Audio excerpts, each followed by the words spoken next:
Hey all, Ron here from Military Images Magazine with a new episode of Life on the Civil War Research Trail. Today, we're going back in time to Philadelphia, Pennsylvania on December 26, 1879, where former President Ulysses S. Grant and his family are wrapping up a stay over the Christmas holidays. They're soon going to be leaving for Washington, D.C., and then on to Key West, Florida.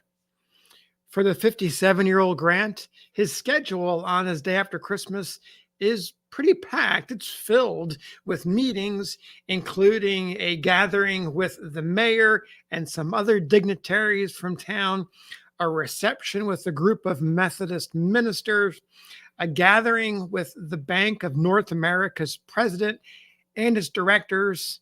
And there's also a fourth item, which happens to be the first on his schedule, a morning reception with a group of delegates who are part of an organization called the Universal Peace Union.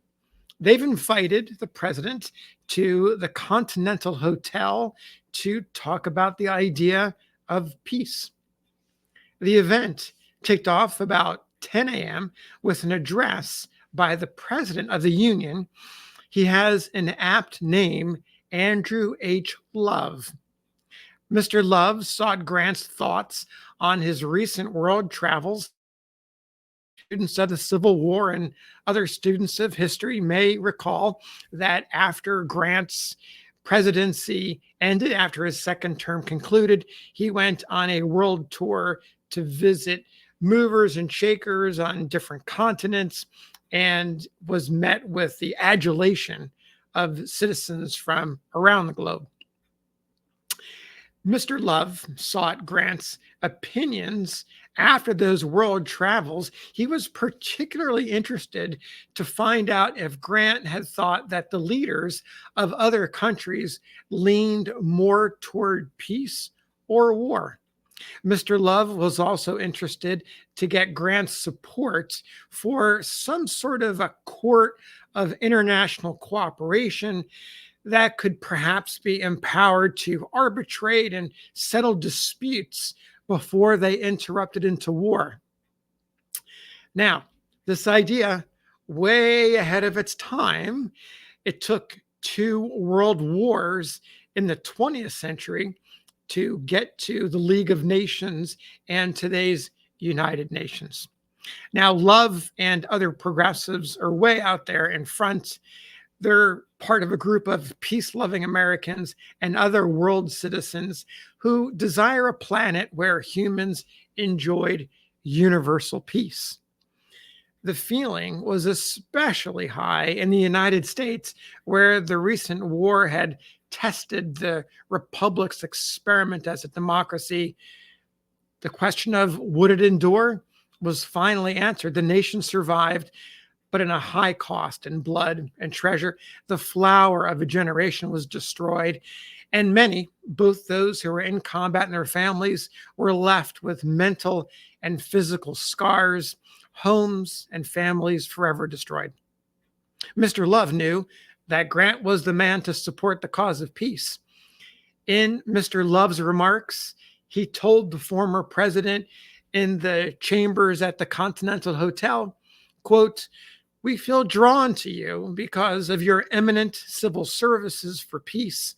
The coincidence of our organization, but a short time previous to your nomination for President of the United States, when your brief acceptance repeated the word peace 3 times, and you pronounced the magnetic sentiment, 'Let us have peace,'" end quote. Grant, of course, had delivered peace to the United States by the musket and cannon and sword. He, of course, had something to say on the matter, but in his normal way, he was characteristically concise and clear in his response to Mr. Love and the delegates who had gathered on that day. So let me read Grant's short speech now. Grant says, "My views on the subject of universal peace and the resort to the conflict of arms have been well known. having been made public in an official way, although educated and brought up as a soldier, and having probably been in as many battles as anyone, certainly as many as most people could have been. Yet there was never a time or a day when it was not my desire that some just and fair way should be established for settling difficulties, instead of bringing innocent persons into the conflict and thus withdrawing from productive labor able bodied men who, in a large majority of cases, have no particular interest in the subject for which they are contending.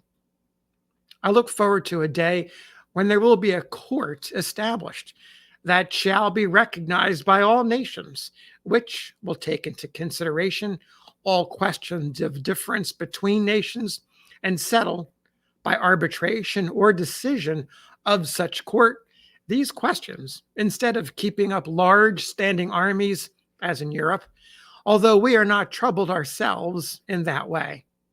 In the course of my travels, from what I have seen, I am constrained to believe, however, that the day is yet distant when such a result may be hoped for. The differences between some European powers are such at the present time that if one was to reduce its armament, it would be in danger from those who are stronger. This is the gravest objection. The Eastern question is one which it will be a long time before the nations interested will consent to arbitrate.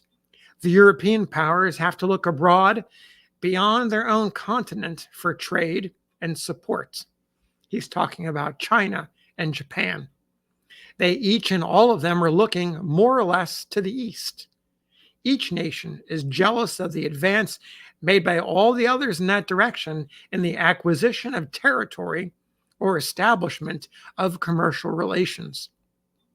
I do not think, however, that this should be any cause for abatement on the part of the Universal Peace Society.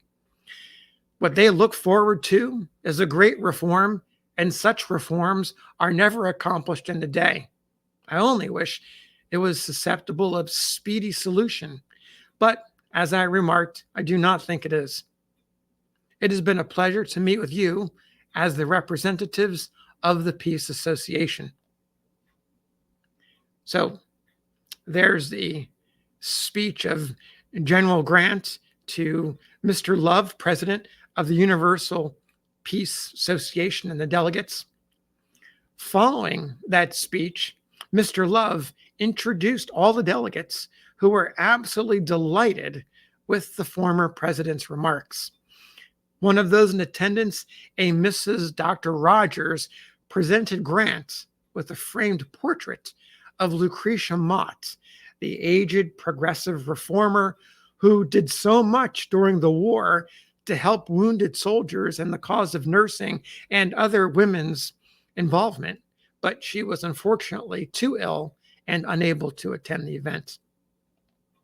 So thanks for listening to the story of General Grant and his thoughts about the idea of a court of arbitration, some world court, some United Nations. We'll see you on the next episode of Life on the Civil War Research Trail.